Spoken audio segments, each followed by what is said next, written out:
Good evening and welcome. I'm speaking to Marie Suker, a former MP with the ACDP in Parliament and also a member of the Basic Education Portfolio Committee.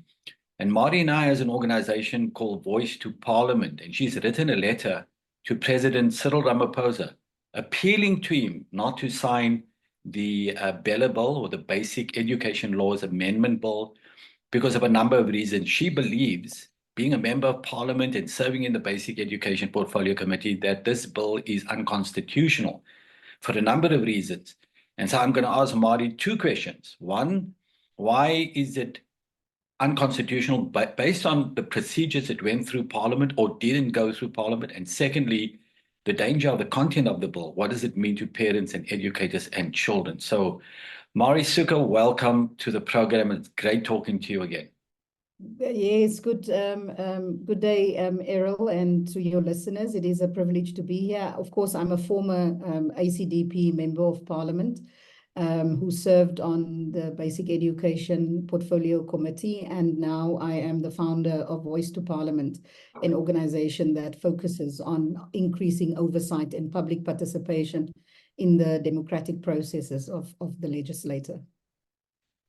Yeah, so there's some noise in the background. I hope it's not picking up too much on my speaker. But Marie, you wrote this letter to the president that's been doing the rounds, and it's a powerful letter because it lays out, it's 11 pages. It lays out all the concerns we have with the BELA Bill, the procedures it went through or didn't go through. We now see that the new Minister of Basic Education, Sebewe Gwarubi, has requested that President Ramaphosa send the bill back to Parliament. So all of the submissions that's been ignored by the Portfolio Committee can be evaluated. And so a proper procedure should take place. So the question to you is, you served in that committee in the last Parliament. What was your concerns as far as the procedures were concerned? Why do you believe it's unconstitutional? Yes.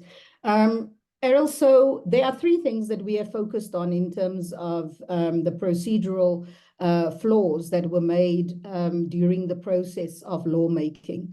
The first is obviously the failures, three aspects: the failures during the National Assembly public hearings, the procedural flaws during the clause-by-clause deliberations in the Portfolio Committee Basic Education, and then the abuse of committee process following the bill's referral back to the National Assembly from the National Council of Provinces.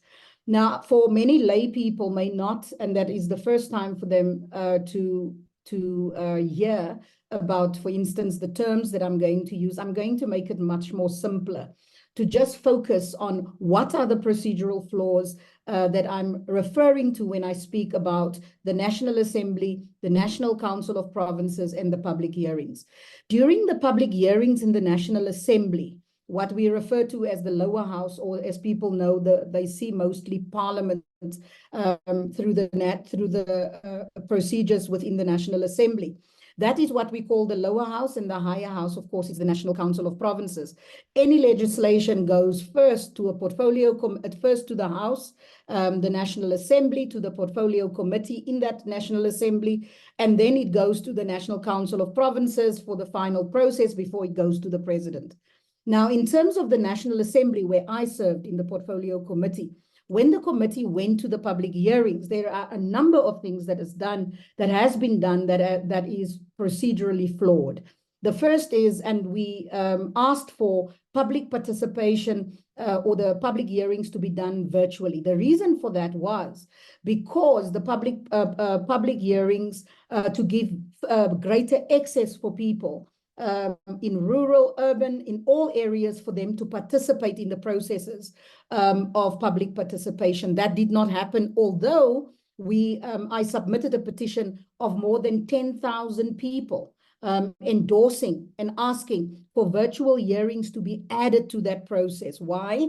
Because with virtual hearings, as we've seen in the Western Cape process, when it came to the provinces, it was done very effectively. Why the National Assembly did not give due consideration for the public asking for public hearings to be added to the public hearings, the in-person public hearings, I do not know. The answers and the replies from the chairperson to my letter and my presentation was insufficient.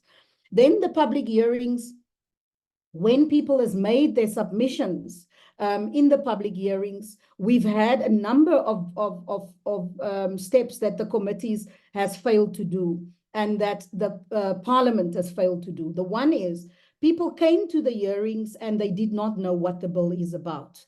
Many people in their submission even said that they do not know what the legislation is about. They received information on the bill at the time that they arrived at the public hearings.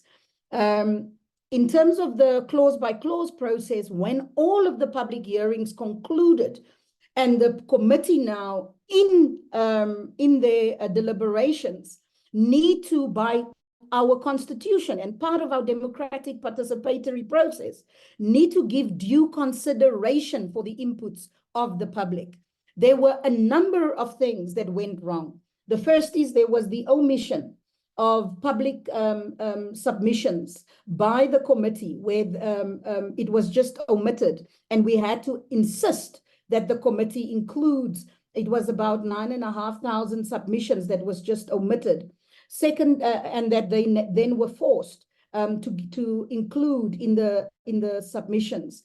The second is that when those submissions, and I'm just for the sake of time going to just name a few, when the submissions had to be deliberated on for the committee to give meaning to what they've heard, there was no concise document in the form of a matrix that was presented to the committee. And I made those concerns known to the committee because when we talk about meaningful participation, you cannot just make it a tick box exercise where you allow the public to make their submissions, but you give no regard to them. When you are placing it condensed into a public, into a matrix, it gives the lawmaker, the committee member, it gives them the opportunity to engage properly with what the public has said concerning these clauses. The lack of a matrix. Mary, can I just come in there? So overall, what you're saying, your experience in the Basic Education Portfolio Committee is that this wasn't done democratically, it wasn't done constitutionally, and so therefore, because of these ignoring the public and not doing the processes properly, correctly, as Parliament is supposed to do and required by law, you believe it's unconstitutional, right? So that's the first thing that it's listed out, outlined in your letter. And I want people, we're going to put the link to that letter where people can go read that letter and look at all the clauses that you included. But secondly, why do you believe it's unconstitutional or the bill itself is dangerous for women, for children, for parents and for children and for educators as well? What is your major concern with the content of this bill? The first is that what the public has also in their public submissions reiterated, especially the homeschooling committee, the homeschooling community.